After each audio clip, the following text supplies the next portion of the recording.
모세의 장인은 이드로는 미디안의 제사장이었습니다.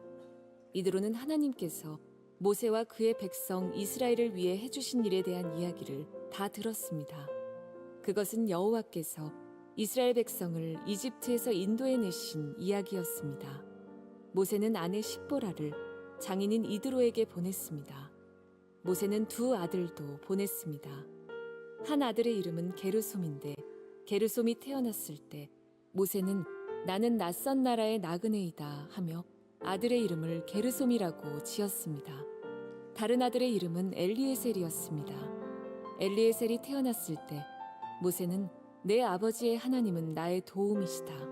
그 하나님께서 나를 파라오의 칼에서 구해주셨다 하며 아들의 이름을 엘리에셀이라고 지었습니다. 모세의 장인인 이드로는 모세가 천막을 치고 있는 광야로 모세의 아내와 두 아들을 데리고 왔습니다. 그곳은 하나님의 산이 있는 곳입니다. 이드로가 모세에게 사람을 보내어 이렇게 전하게 했습니다. 나는 자네의 장인인 이드로일세.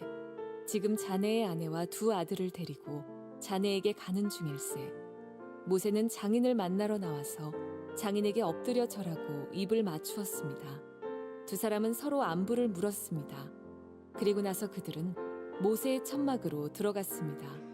모세는 장인에게 여호와께서 이스라엘 백성을 구하기 위해 파라오와 이집트 백성들에게 하신 일을 다 이야기해 주었습니다. 모세는 또 거기까지 오는 도중에 겪은 어려움과 여호와께서 그들을 구원하신 일에 대해서도 다 이야기해 주었습니다. 이드로는 여호와께서 이스라엘을 위해 해주신 좋은 일들에 대한 이야기를 듣고 매우 좋아했습니다. 주님께서 이스라엘 백성을 이집트 사람들의 손에서 구해주셨으므로 기뻐한 것입니다. 이드로가 말했습니다. 여호와를 찬양하세. 주님께서는 자네들을 이집트 사람들과 그 왕으로부터 구해주셨네. 여호와께서는 어떤 신보다도 위대하시다는 것을 이제 알았네. 주님께서 이스라엘 백성에게 건방지게 굴던 이집트 사람들로부터 그 백성을 구원하셨기 때문이네. 그리고 나서 모세의 장인인 이드로는 하나님께 태워드리는 제물인 번제물과 희생제물을 바쳤습니다. 아론과 이스라엘의 모든 장로들도 모세의 장인에게 와서 하나님 앞에서 거룩한 음식을 함께 나누었습니다. 사람을 살리는 리더십이 있고 사람을 좌절시키고 낙심시키는 리더십이 있죠. 기업을 살려놓는 리더십도 있어요. 폐업 직전에 있었던 크라이슬러라고 하는 기업, 자동차 회사를 리 아이아코카라고 하는 기업인이 들어가서 미니밴, 우리나라 치면 카니발 같은 차량을 처음 등장시켜서 그 회사를 다시 회생시키죠. 그러나 잘 되는 회사를 망가뜨리는 리더십도 있더라고요. 어떤 사람을 만나면 힘이 나고 어떤 사람을 만나면 있던 힘도 없어지기도 하고 어떤 사람을 만나면 나는 할 수 있다라는 생각을 갖게 되는데 어떤 사람을 만나면 내가 가지고 있었던 에너지와 열정이 사그러드는 그런 통로가 되는 사람들도 있습니다. 어떤 사람을 만나는 우리의 능력이 극대화되고 어떤 사람은 우리가 가지고 있는 능력에 찬물을 끼져버리는 사람이 있는 거예요. 이게 리더십이 이렇게 중요한 거죠. 존 맥스웰이라고 하는 리더십의 전문가가 리더십을 어떻게 정리하냐면 영향력이다 이렇게 정리를 합니다. 너무 좋은 정의 같아요. 리더십이 뭐냐? 사람을 살리는 영향력, 사람을 움직이는 영향력, 사람에게 영향력을 미쳐서 그들이 기대하고 꿈꾸지 못했던 것들을 이룰 수 있도록 하는 영향력이다라고 리더십을 규정하고 있습니다. 오늘은 그 거룩한 하나님의 리더십, 하나님의 거룩한 영향력에 대한 묵상을 좀 해보려고 합니다. 출애굽기 18장은 이드로와 모세라고 하는 사람의 만남의 대화가 소개되고 있거든요. 성경을 좀 꼼꼼하게 자세하게 읽는 것을 좋아하시는 분들은 출애굽기 17장을 읽고 18장으로 들어가면 교회를 갸우뚱하게 됩니다. 왜냐하면 장소가 일단은 달라져 버려요. 르비딤 신광야를 벗어나서 르비딤 지역에서 진을 치고 있던 사람들이 지금은 시내상 앞으로 와 있거든요. 그러니까 이거 뭐 왔다 그러지도 않았는데 갑자기 장소가 바뀌고, 그다음에 20장부터 율법이 등장을 하거든요. 하나님께서 이스라엘 백성들에게 율법을 주신단 말이에요. 십계명부터 시작해서 율법을 가르쳐 주시는데, 이 율법이라고 하는 단어가 20장 이후에 등장을 해야 되는데 어떻게 18장의 율법이라는 얘기가 나오지? 아직 주어지기 전인데. 그러니까 이게 뭔가 앞뒤가 안 맞는 것 같은 느낌이 있는 거예요. 성경을 연구하는 학자들이 실제로 출애굽기 18장 사건은 시내산에서 모세가 하나님을 독대하고 율법을 받아 내려온 다음에 있었던 사건을 기록한 이야기다라고 이야기를 하기도 해요. 그러면 왜 18장이 19장 20장으로 이어지는 율법 사건 전에 등장을 했느냐? 거기에는 이런 의도가 있다라고 생각을 하기도 하는데, 17장에는 우리가 어떤 민족을 만났었죠? 아말렉이라고 하는 사람들을 만나서 전쟁이 일어났잖아요. 모세가 손을 들고 기도하면 이스라엘이 이기고, 손을 내리면 아말렉이 이기고, 그래서 끝까지 아론과 훌이 모세의 손을 들어 올림으로 이스라엘이 첫 전쟁에서 승리하게 되었다, 이런 이야기를 우리가 지난주에 보았잖아요. 아말렉 족속은 에서라고 하는 야곱의 동생의 후손이기 때문에 그들도 언약에 들어올 수 있는 사람인 거죠. 이스라엘의 먼 친척이니까 그들도 충분히 언약에 대해서 들을 수 있었고, 그러므로 그들도 언약의 수혜자가 될 수 있었는데, 그들은 어떻게 하나님을 미워하고 하나님의 백성을 미워하고 대적하는 사람들이 되었을까? 또 우리가 오늘 만나게 될 이드로라고 하는 모세의 장인은 미디안 광야에서 살고 있던 이방 제사장이었잖아요. 이 고대 근동의 나라들은 전부 다 다신교를 믿는 사람들이니까 이 이드로도 모세를 만나기 전에는 여호와 하나님에 대한 신앙을 가지고 있는 사람이 아닌데, 오늘 말씀을 쭉 보면 그는 언약을 받아들이고 하나님을 믿는 믿음이 확실히 있는 사람이다라고 하는 것을 알 수 있거든요. 그러니까 이 극적인 대조가 되는 두 그룹의 사람들, 아말렉과 이드로의 모습을 대조시키고 믿음의 모습을 소개하기 위해서 성경을 기록하면서 이게 17장과 18장이 이어지도록 기록을 해 놓았다라고 하는 의도가 보이는 것 같아요. 오늘은 모세의 모습, 이드로의 모습을 살펴보면서 공동체를 살리고 공동체에게 생명력을 더해주는 영적인 리더십, 영적인 영향력에 대한 묵상을 좀 해보면서 은혜를 나누도록 하겠습니다. 말씀을 좀 같이 읽을게요. 5절부터 12절 말씀인데 조금 길지만 우리 같이 돌아가면서 읽도록 하겠습니다. 여러분이 먼저 5절 읽어주세요. 시작.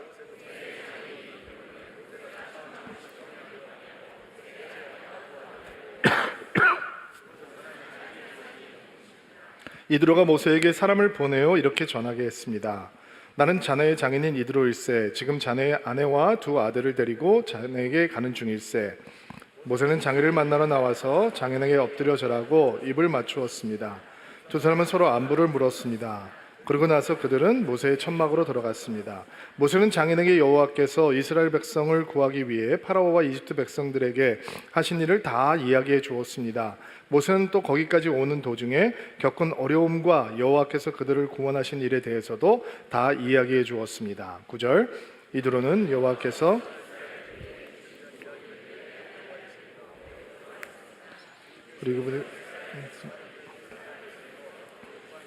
기뻐한 것입니다. 이드로가 말했습니다. 여호와를 찬양하세. 주님께서는 자네들을 이집트 사람들과 그 왕으로부터 구해 주셨네. 여호와께서는 어떤 신보다도 위대하시다는 것을 이제 알았네. 주님께서 이스라엘 백성들에게 건방지게 굴던 이집트 사람들로부터 그 백성을 구원하셨기 때문에. 12절 다 같이. 그리고 나서 모세의 장인인 이드로는 하나님께 배워드리는 제물인 번제물과 희생제물을 바쳤습니다.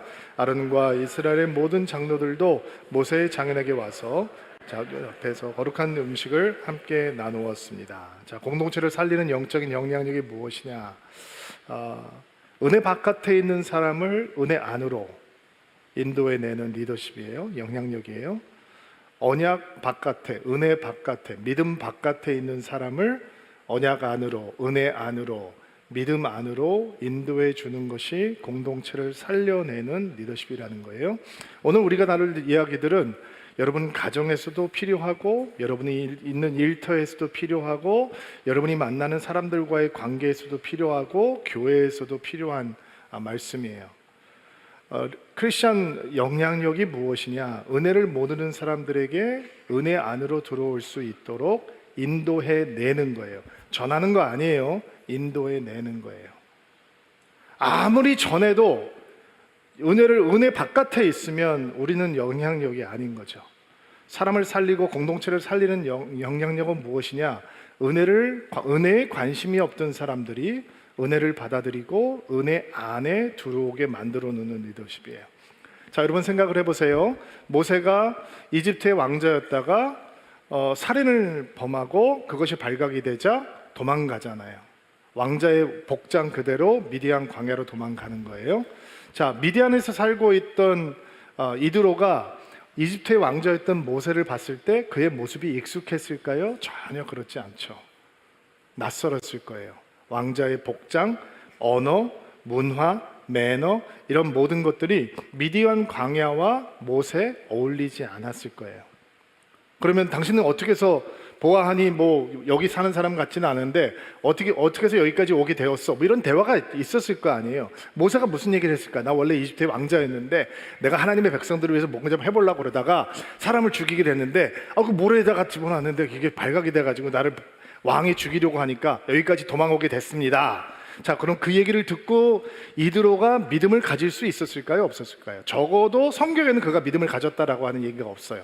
하나님이 일을 하려고 했는데 사람을 죽였는데 발각이 돼서 살인자가 돼서 도망왔습니다. 그런 하나님을 누가 나 그 하나님 믿겠습니다 라고 하겠어요? 그러니까 성경에는 첫 조우를 통해서 이드로가 모세 때문에 하나님 믿게 되었다라고 하는 얘기 등장하지 않아요. 그런데 광야에서 로맨스가 생기죠. 항상 좋은 이야기는 로맨스가 있잖아요. 십보라와 이드로가 딸이 7명이 있었는데 그 중에 딸 하나 십보라와 모세 사이에 로맨스가 싹트게 되고 두 사람이 결혼을 해요. 아들을 둘을 낳고 살아요. 그리고 다음에 등장하는 이야기는 뭐냐면 모세가 호렙산에서 불타는 떨기나무 가운데 하나님을 만나기 전에 모세에 대해서 이렇게 설명을 해요. 장인의 양을 치고 있었다. 80세예요. 40년 동안 지금 장인의 양을 치고 있는 거예요. 누구 생각이 나요? 저는 야곱의 외삼촌 라반 생각이 났어요. 그 사람은 20년 동안인데 모세는 40년 동안 독립 못하고 여전히 장인의 약을 치고 있는 거예요. 마음이 제가 살짝 불편해지더라고요. 그런데 하나님을 만났던 모세가 장인에게 이집트로 돌아가야 됩니다 라고 얘기를 해요. 그리고 딸과 자기 아내와 두 아들을 장인한테 맡겨놓고 가거든요. 이때부터 아마도 이드로에게는 하나님을 향한 새로운 마음과 관심과 호기심이 싹트기 시작했을 거예요. 왜? 이스라엘 민족을 이집트에서 구출해내야 된다고 했으니까. 상식적으로 누구나 생각할 수 있죠. 아니, 그렇게 많은 노예들을 놔줄 왕이 도대체 어디 있어? 간다고 그러니까 축복해서 보내줬겠죠. 그리고 이스라엘 백성들이 출애굽한 다음에 놀라운 소식이 전해지기 시작하는 거예요. 그 많은 남자 장전만 60만이니까 적어도 200~300만 명이 되는 이스라엘 백성들이 출애굽했고 홍해 바다를 건넜고 이런 얘기가 막 나오는 거예요. 지금 이 광야길을 지나고 있다. 그리고 이드로가 자기 딸과 두 손자를 데리고 모세를 만나러 오는 장면이 우리가 바로 읽었던 내용이에요. 그리고 모세가 하나님께서 이집트에서 이스라엘 백성들을 끄집어내기 위해서 하셨던 일, 파라오 앞에서 행했던 일을 막 쏟아놓으면서 간증을 하기 시작하는 거죠. 자, 여러분 기억하세요? 하나님께서 모세에게 이집트로 가서 파라오 앞에 서라라고 했을 때 못합니다 라고 했던 변명이 뭐예요? 나는 입술이 둔한 사람이다 이런 거잖아요. 내가 얘기하면 아무도 듣지 않습니다. 나도 내가 얘기하면 답답한데 듣는 사람은 얼마나 답답하겠습니까? 이게 모세의 마음이거든요. 근데 지금은 모세가 하나님께서 이집트에서 행하신 일, 10가지 재앙, 유월절, 어린 양, 홍해를 가르셨던 하나님의 사건, 자기네들이 마른 땅처럼 건넜던 홍해를 이집트 군사들은 따라 들어왔다가 거기에 수장을 당하고 배고프다 그러면 메추라기 때 내려주시고 아침마다 새벽마다 만나가 내리고 물이 없으면 반석을 깨고 물을 내시는 하나님, 구름기둥과 불기둥을 내시면서 인도하셨던 하나님, 그들이 대화하고 있는 그 자리에도 구름기둥이 서 있었을 거예요. 보세요, 하나님께서 우리를 인도하고 계십니다. 막 청산 유수처럼 폭포수처럼 이야기를 쏟아내고 있는 거예요. 그럼 무슨 일이 벌어지고 있느냐? 이드로 안에 믿음이 솟아나는 거예요. 하나님 모르는 언약에 대해서 알지 못하는 이방인인데 모세가 하나님의 역사에 대해서 얘기하니까 야, 그런 일이 어딨냐, 메추라기가 떨어져? 야, 그거 나도 한번 경험해보고 싶다. 뭐 홍해가 갈라져?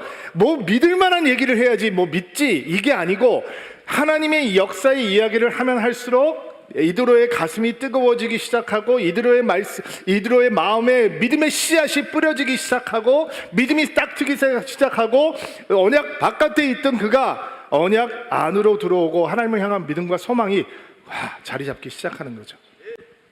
이게 하나님께서 우리에게 주시는 거룩한 영향력인 거예요. 다 갖는 거 아닙니다. 은혜의 수혜자가 되었다고 다 이런 영향력이 있는 거 아닙니다. 이스라엘 백성 중에서 이 간증할 수 있어요, 없어요? 누구나 다 할 수 있습니다. 지금 모세가 하고 있는 이야기는 이스라엘 백성이라면 누구든지 다 경험한 이야기입니다. 10가지 재앙, 유월절, 어린 양, 홍해바다, 물기둥과 기름기둥, 만나, 메추라기, 반석의 물, 이런 거 전부 다 이스라엘 백성들이 한 중심에 있었습니다. 그런데 그들은 그 이야기를 못 나눕니다.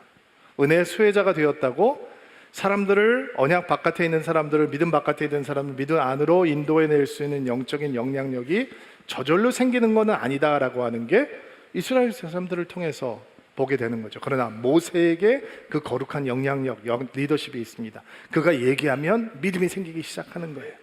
그가 간증을 하면 막 믿음이 생기기 시작하는 거예요. 누가 간증을 하면 사람들이 마음이 상하고 누가 간증을 하면 사람들이 믿음이 생겨요. 참 이상하죠? 그러면 간증을 했는데도, 하나님 이야기를 하는데도, 은혜를 말하는데도 사람들이 왜 하나님으로부터 멀어지느냐? 주어가 잘못됐기 때문이에요. 주어가 내가 되면 자기 자랑이 되고 자기 과시가 되죠. 그러면 기분 나빠요. 그러면 하나님 믿고 싶지 않아요. 근데 주어가 그분이 되시면, 하나님이 되시면, 하나님께서 이렇게 하셨습니다, 하나님께서 저렇게 하셨습니다, 하나님께서 이런 분이십니다 라고 얘기하면 사람들의 마음 가운데는 믿음의 씨앗이 심겨지기 시작하는 것입니다. 그가 믿음의 백성이, 이드로가 언약 바깥에 있다가 언약 안으로 들어왔다, 그가 믿음의 사람이 되었다, 하나님을 향한 믿음을 가진 언약의 백성이 되었다라고 하는 증거가 뭐냐? 하나님께서 행하신 일을 보고 이드로가 반응을 하는 걸 보면 우리가 그것을 확인할 수 있습니다. 어떤 반응이냐? 첫 번째, 그는 기뻐했습니다. 무엇을 기뻐하느냐? 자가 이야기를 들은 걸 기뻐하는 게 아니라 하나님께서 이스라엘 백성들을 구원하셨다라고 하는 사실을 기뻐했습니다. 그게 그가 믿음의 백성이 되었다라고 하는 증거 중에 하나입니다. 여러분, 사돈이 땅을 사면 어디가 아파요? 배가 아파요. 기쁘지 않죠? 누가 복권 당첨됐다라고 하면 기뻐요, 안 기뻐요? 하나도 기쁘지 않아요. 왜? 내일이 아니니까. 근데 지금 이드로는 하나님께서 이스라엘 백성에게, 언약의 백성에게 베푸셨던 구원을 기뻐하고 있습니다. 두 번째, 그는 그 사건을 듣고 찬송하기 시작합니다.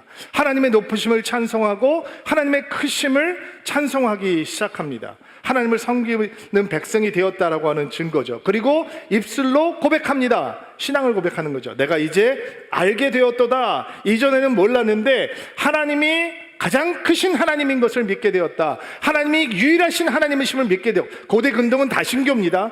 여러 신들을 섬기는 문화인데 그가 이스라엘 백성들에게 행하신 여호와 하나님의 역사를 보면서 나는 이제 그 하나님만이 참된 하나님이신 것을 알게 되었다라고 하는 것을 믿음으로 고백하죠. 그리고 이게 율법이 주어진 다음에 일어난 일이다라고 추측을 하게 되는 일인데, 희생 제물과 번제물을 바쳤다라는 겁니다.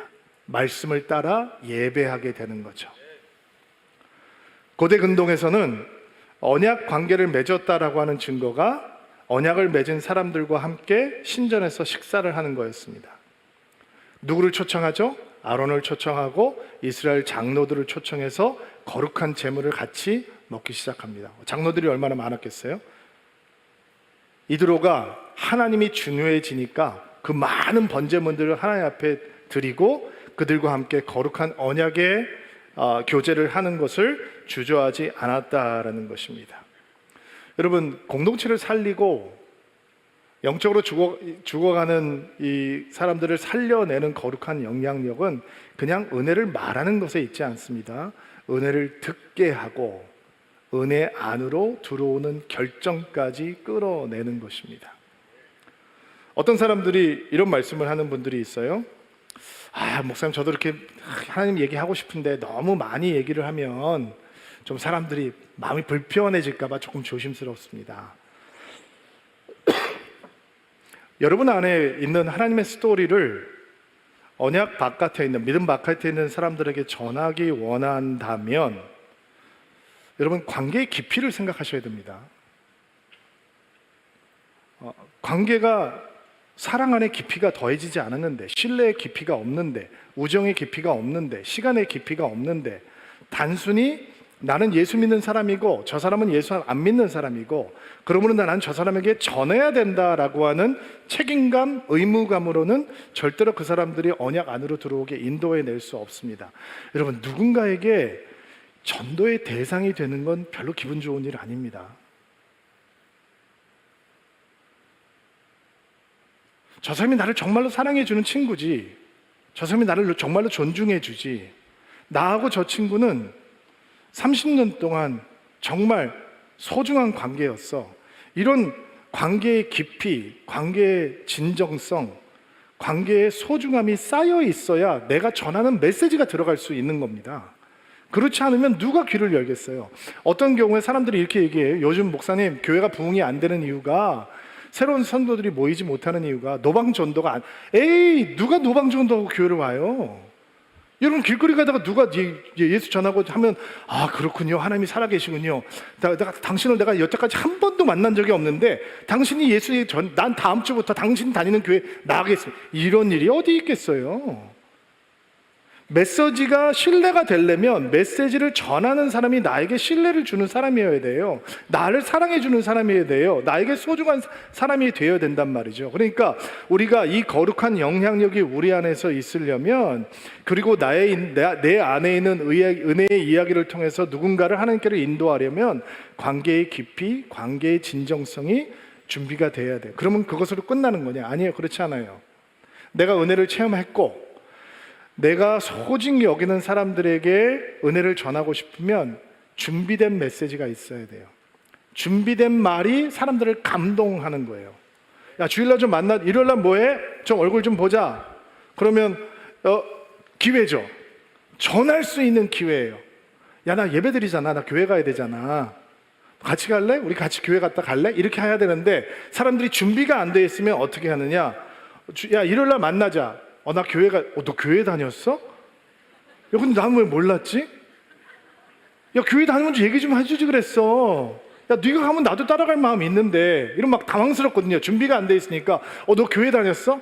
그냥 가정의 평화를 위해서 다니는 거야. 야, 그냥 우리 엄마 아빠가 교회 다니는 사람이니까 나도 그냥 습관처럼 다니는 거야. 이게 뭐 때 되면 동사무소 가서 뭐 신고하는 거하고 비슷한 거야.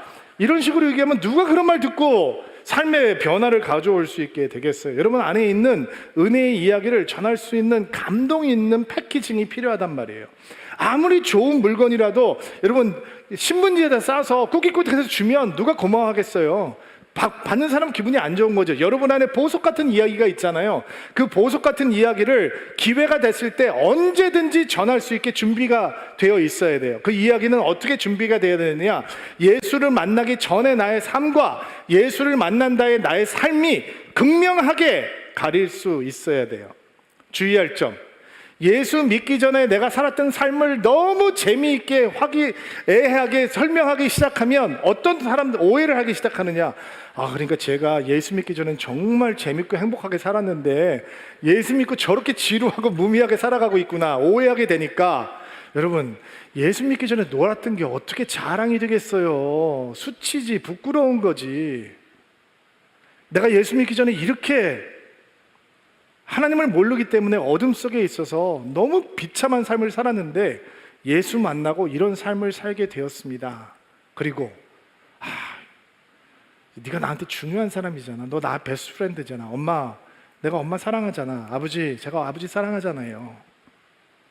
내가 줄 수 있는 최고의 선물은 내가 만난 하나님이에요. 내가 만난 하나님이야.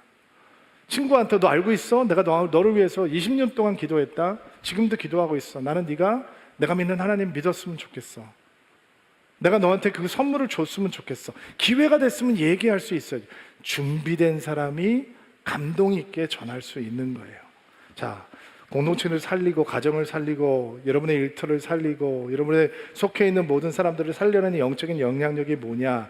은혜를 모르는 사람들을 은혜를 안으로 들어오는 자리까지 인도해 낼 수 있는 거룩한 영향력인 거예요. 이 영향력이 여러분의 영향력이 되기를 주의 이름으로 축복합니다. 자, 두 번째 13절부터 18절 말씀인데 여러분이 13절 먼저 읽어주세요. 시작. 이튿날 모세는 백성들 사이에 문제를 재판해 주려고 앉았고 모세가 백성들을 위해 하고 있는 일을 모세의 장인이 보고 말했습니다. 백성들을 위해 하는 일을 왜 이런 식으로 하는가? 사람들은 아침부터 저녁까지 자네를 둘러싸고 서 있는데 재판을 해주는 사람은 왜 자네 혼자뿐인가? 모세가 장인에게 말했습니다. 백성들이 하나님의 뜻을 알려고 저를 찾아오기 때문입니다. 백성들 사이에 다툼이 일어나면 그들은 저에게 옵니다. 그러면 저는 그 양편을 재판해서 그들에게 하나님의 법과 가르침을 알려줍니다.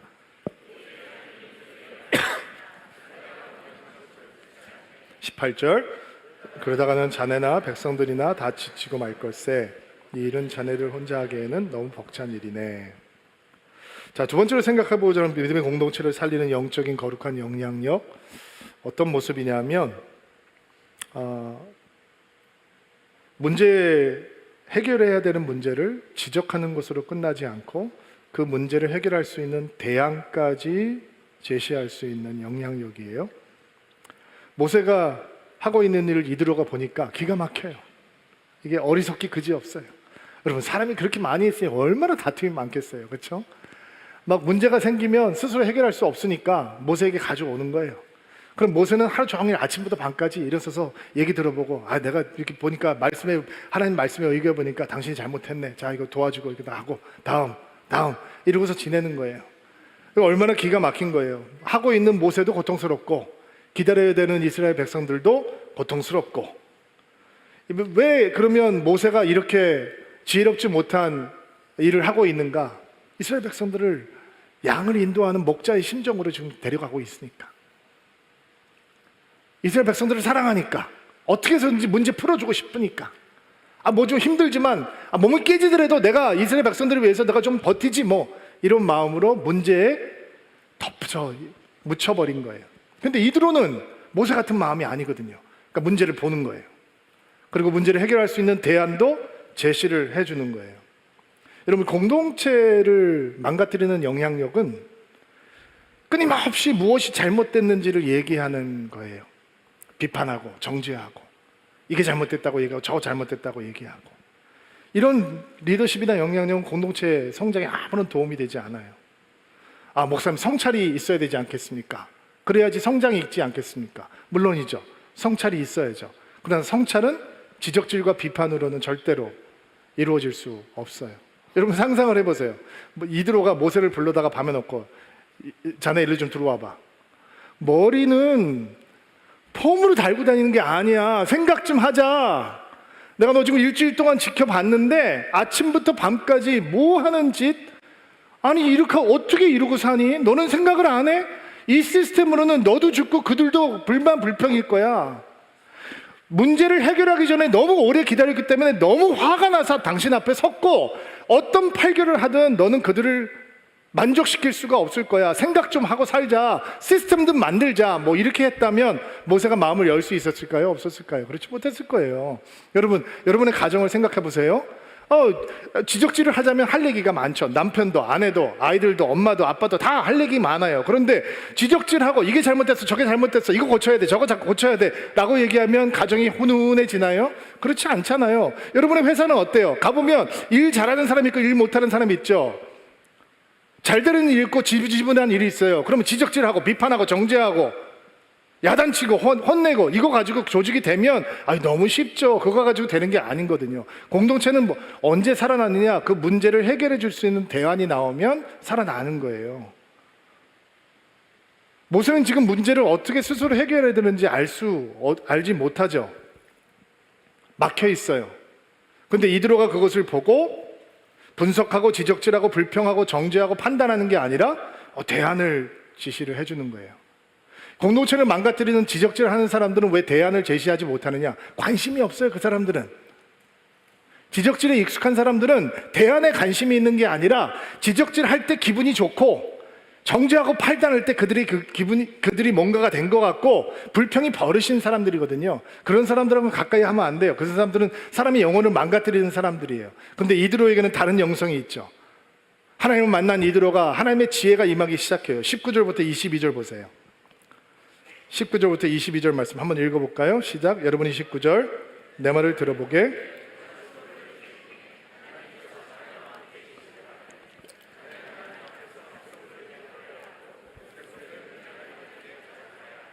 그들에게 규례와 법을 가르치고 그들이 가야 할 길과 해야 할 일을 알려주게. 하나님을 두려워하고 믿을만하며 정직하지 못한 사람들을 싫어하는 능력 있는 사람들을 뽑아서 백성 위에 세우게. 그들을 1000부장, 100부장, 50부장, 그리고 10부장으로 세우게. 22절 다 같이. 그래서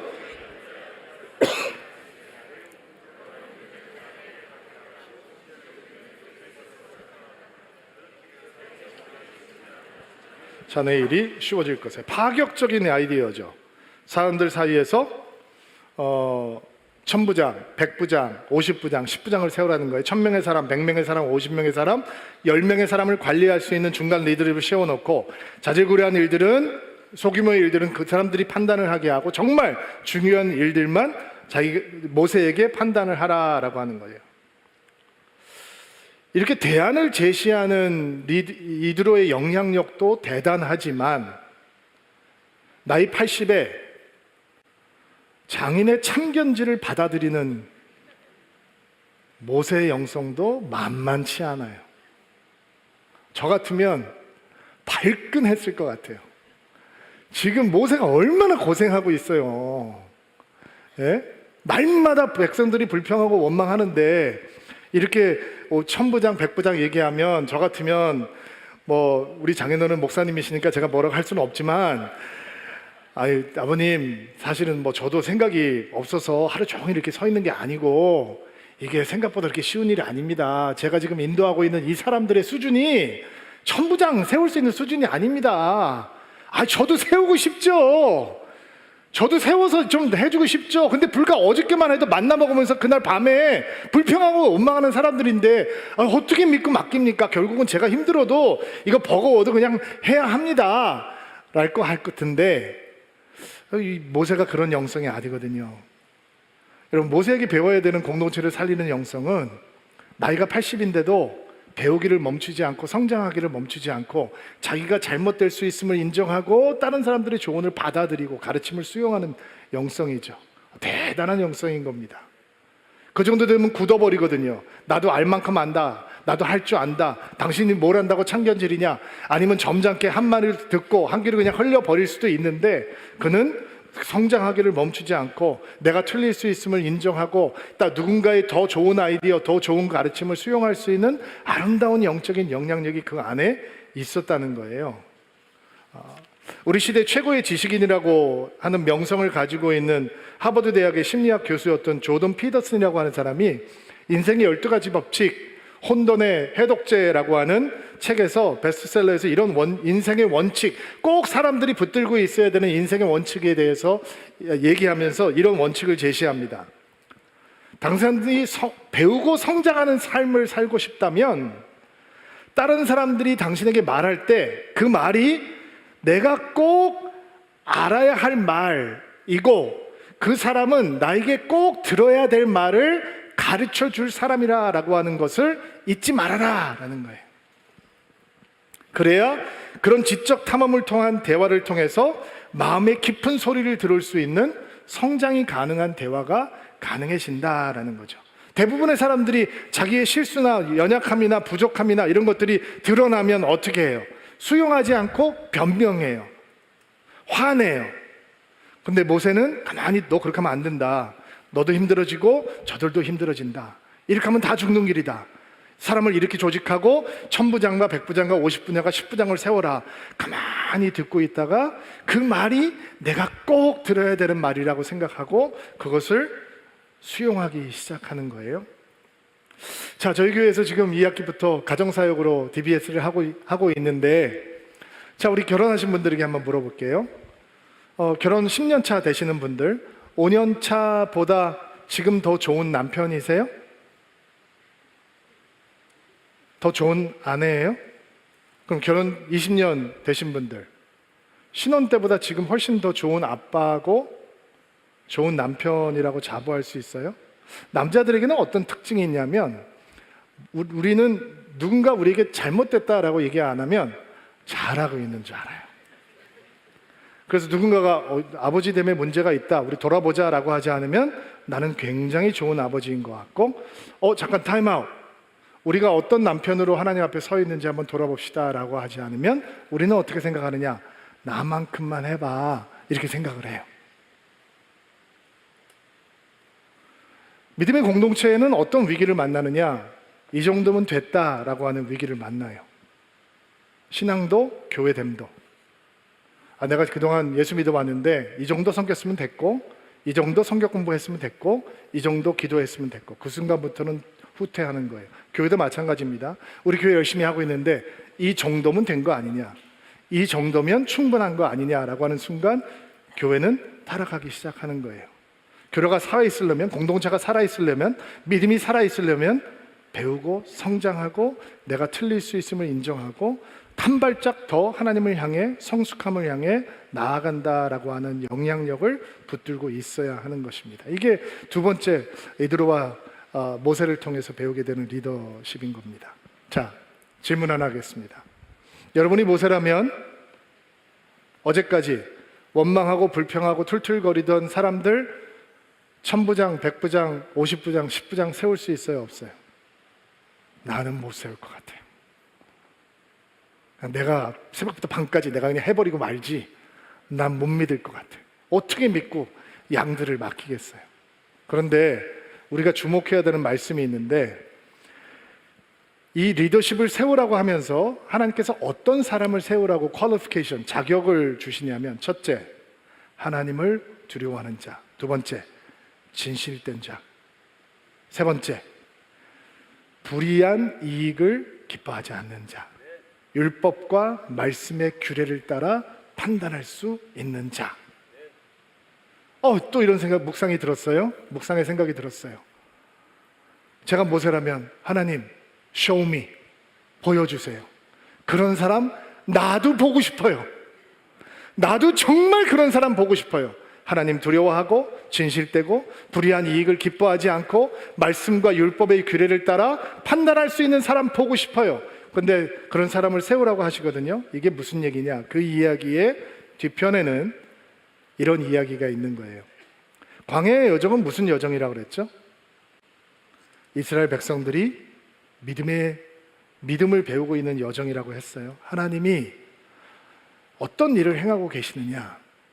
하나님을 두려워하고 하나님 앞에 진실하고 불의한 이익을 기뻐하지 않는 사람들을 만들어내고 계시는 거예요. 부족해요. 미완이에요. 연약해요. 아직 형편없어요. 인정해요.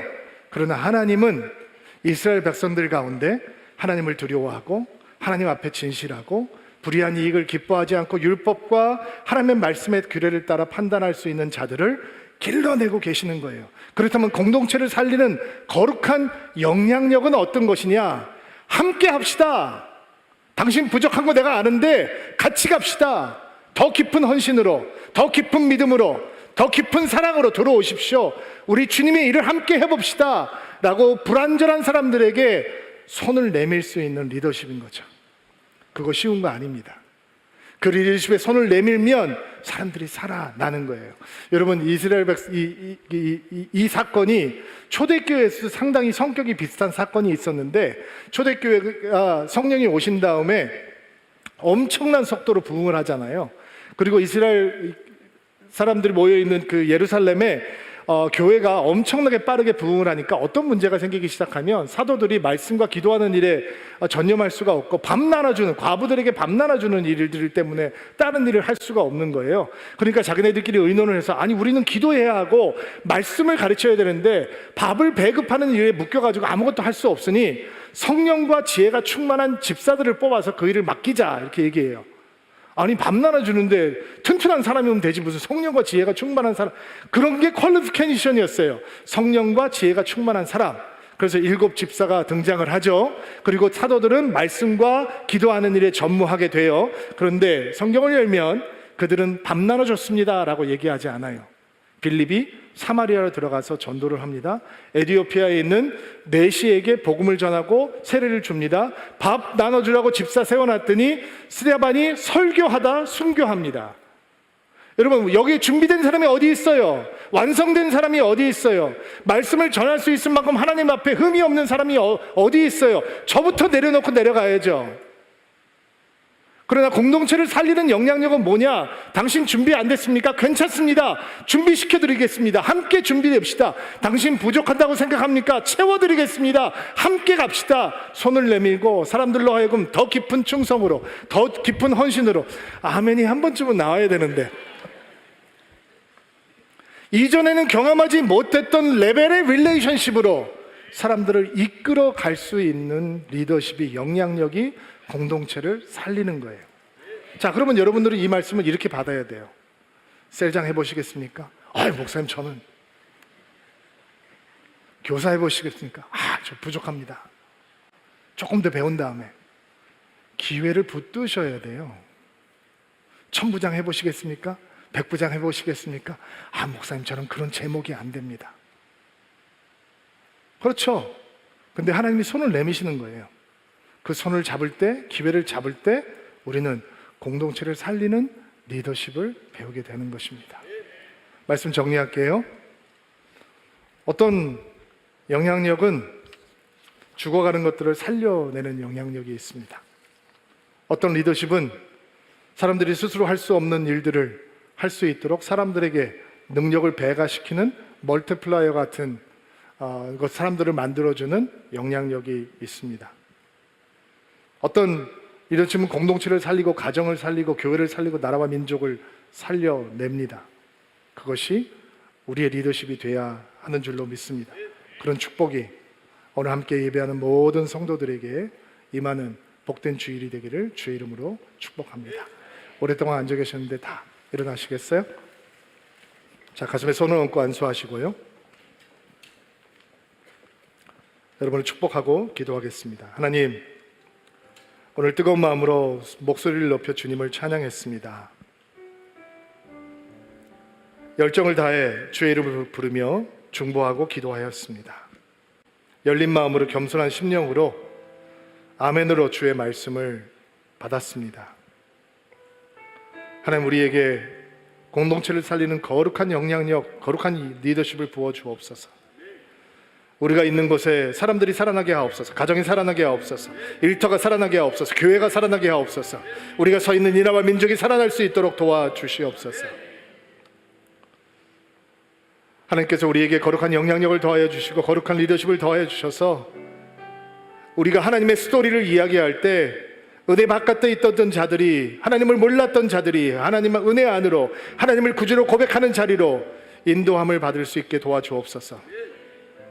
늘 불평하고 지적질하고 불만하고 비평하는 것이 아니라 그 문제를 해결할 수 있는 지혜를 가진 거룩한 영향력이 우리 가운데 임하게 하옵소서. 배우고 성장하기를 멈추지 않는 겸허한 심령이 우리에게 가득하게 하시고, 아직 준비되지 않은 사람들, 부족하고 연약한 사람들을 더 깊은 헌신으로, 더 깊은 충성으로, 더 깊은 성숙으로, 성장 안으로 인도해낼 수 있는 영향력을 가슴에 손을 얹고 안수하고 기도하는 드림인들에게 부어 주시옵소서. 우리가 가는 곳마다 사람들이 살아나게 하옵소서. 공동체가 살아나게 하옵소서. 예수님의 이름으로 기도하옵나이다. 아멘.